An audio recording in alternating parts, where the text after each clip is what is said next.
আল্লাহ তাআলা বলেন, আমি তোমাদের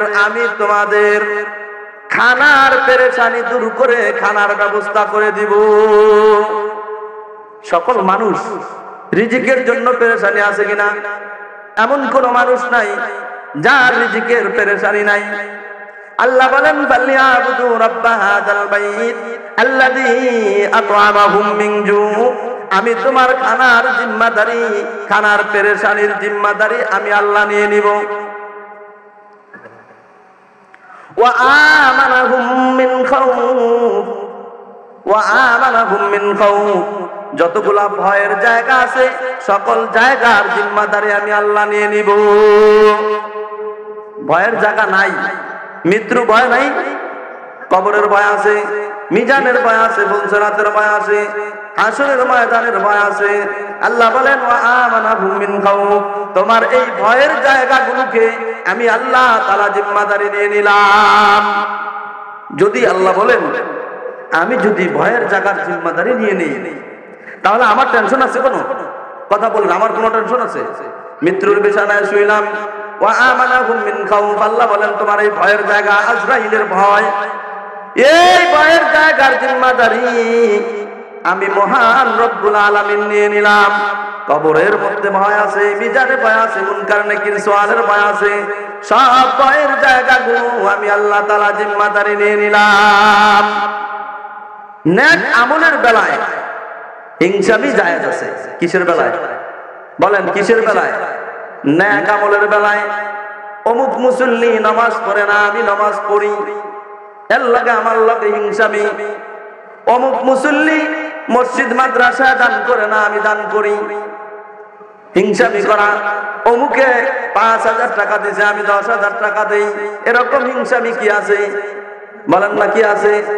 জায়েজ আছে। আল্লাহর এক বান্দা আপনি যদি শরীয়ত মতো হিংসামি করেন, আপনাকে আল্লাহ হেফাজত করবে, আপনাকে আল্লাহ তাআলা আশা পূরণ করে দিবে।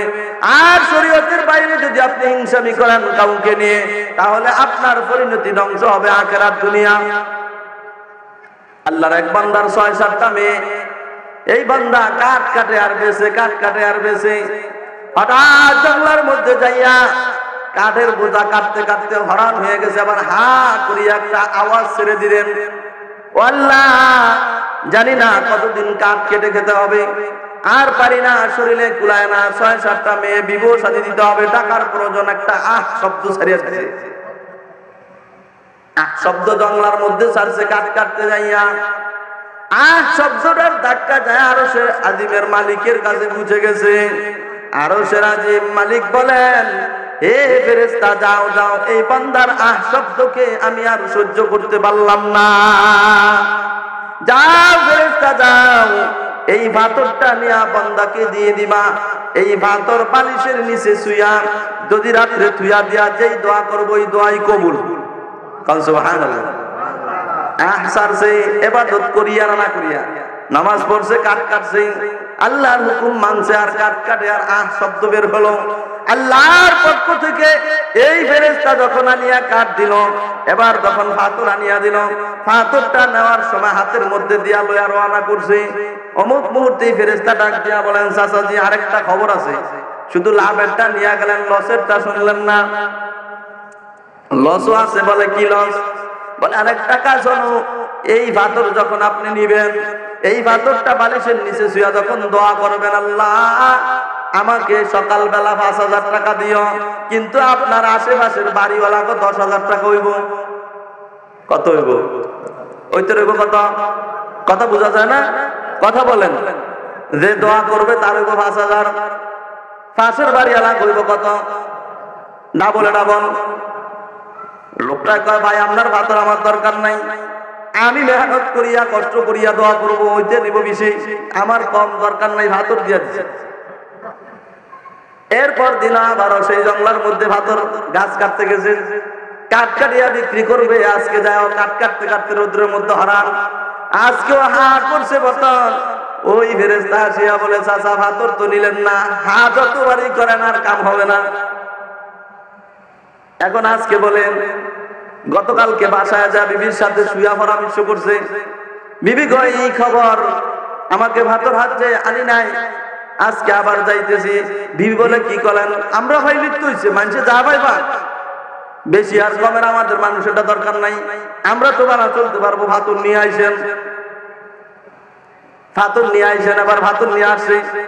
যা দ্বিতীয় দিন যখন জঙ্গলার মধ্যে হা করছে, ওই ফেরেশতা যখন ভাতুর হাত যে ভাতুর সাথে সাথে নিজে নিয়ে নিলেন বাড়ির মধ্যে আনিয়া প্রথম পরীক্ষা করার জন্যই ইশারাত নামাজ পড়িয়া বালিশের নিচে ভাতুর কান ধুইয়া দোয়া করে, আল্লাহ আমাকে 20টা টাকা দিও। কয়টা? বাড়ির ভাষায় আলাদা কত পাইব? সকালবেলা উঠছে, প্রথম টেস্ট করলো, দেয় না না দেয়, দেয় না না দেয়। আল্লাহ বালিশ উল্টে আছে, দেয় কয়টা? 20 টাকা।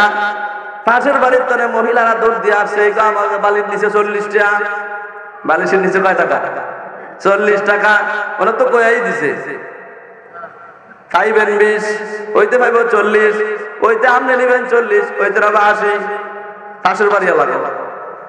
দেখেন, হিংসামি করলে নিজের মাল কমে, অন্যেরটা কি আরে বাড়ে। এবার দোয়া করলেন, আল্লাহ আমার 50,000 টাকা দরকার। এরপর দিন সকালবেলা উঠিয়া দেখে বালিশের নিচে 50,000, বাড়ির পাশে আলাদা 1 লক্ষ। নিজে এখন দোয়া করে, আমার 2 তলা বিল্ডিং দরকার, বাড়ির পাশে আলাদা 4 তলা। এইভাবে দোয়া করতে করতে নিজের মনের মধ্যে একটা হিংসামি ভাব আসলো। আমি 4 তলায় থাকবো, উনি 8 তলায় থাকে, আমার উপরে ভর করিয়া ওনাকে একটা শিক্ষা দিতে হইব। এরকম আছে না নাই? আমার তরে যাইয়া উনি 5 তলার মধ্যে থাকবো, আমি থাকবো 2 তলায় 3 তলায়, উনি থাকবো 10 তলায়, আমি 5 তলায়। এটা হইতে পারে না, কামাই তো আমার। এরকম হিংসামি আমাদের মধ্যে নাই? এরকম হিংসামি করতে থাকে। এই লোকটা আজকে রাত্রে বিবিকে বলে, বিবি আজকে ফাতর থুইয়া বলবো আমাদের প্রত্যেকের যেন 100 করিয়া কানা হয়। 500। এখন অবস্থা কি হইব? অগত দনসুখ যেহেতু ডাবল। ফাতর থুইয়া রাত্রে দোয়া করে, আল্লাহ আমাদের ফ্যামিলির যারা আছে প্রত্যেকের 100 করিয়া লইয়া যাও। দোয়া করছে। হিংসু মানে হিংসুকের হিংসুক কারে কয়? এবার দোয়া করছে, সকালবেলা উঠিয়া দেখে নিজেদের 100 নাই, 100 দিয়া দেয় না। আল্লাহ রাব্বুল আলামিন দেখে না।